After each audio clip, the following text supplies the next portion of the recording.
Welcome to the Short Funk Podcast. I'm Tom Barbalet. Today again, recording on the Yeti. I'm going to do a 3-part series associated with jokes my wife says I should never do and give some of the background associated with the jokes. I tell particularly dark jokes. In fact, most of my humour is based in a slightly alternative universe that's quizzical but somewhat dark, and quite frankly, many of these jokes I would never share with podcast listeners. However, my wife has asked me to say the jokes and explain a little bit of the background to the various jokes.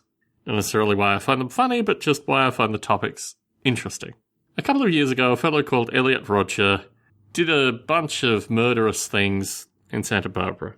His actions were curious, but what followed his death struck me as really very bizarre.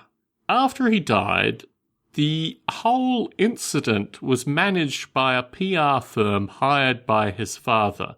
And I think in large part this was because his father knew, or at least his father felt, that it would be possible to come after him civilly because his father had basically sponsored his son's access to firearms and his ability to live for 3 years, create a manifesto, not attend university, and plan out a murderous rampage. His father's response, after his son's death, was to create a very curious narrative which was fed to the media. The media did very little fact or background checking, and described a series of circumstances which didn't actually occur. His father also decided to release all his son's YouTube clips, including YouTube clips which gave clear evidence that the father was probably aware of his son's mental health issues, but also that his son was probably planning murderous revenge. The release of the YouTube clips by his father always struck me as particularly curious, but it fed into a long narrative associated with these kind of press releases and descriptions with what the police were doing, even though these descriptions came from the father's PR firm and not the police.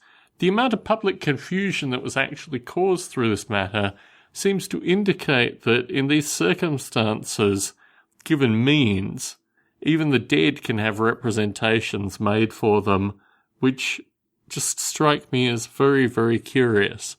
At the time, and you can check out the Stone Ape recording after the Santa Barbara massacre occurred, I impersonate Elliot Rodger.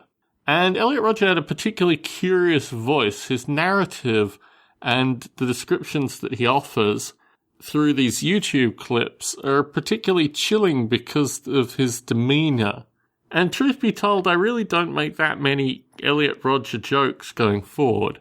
I do occasionally.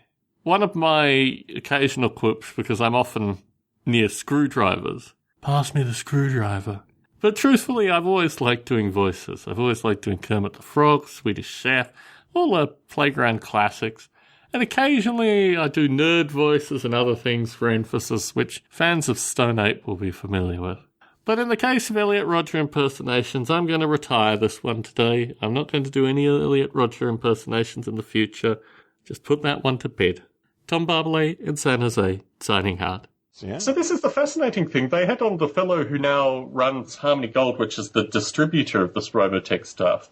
And he basically fielded calls from the, do you remember in episode 17 where the laser gun was used, but clearly the bullets would have to move backwards in order to fire forward?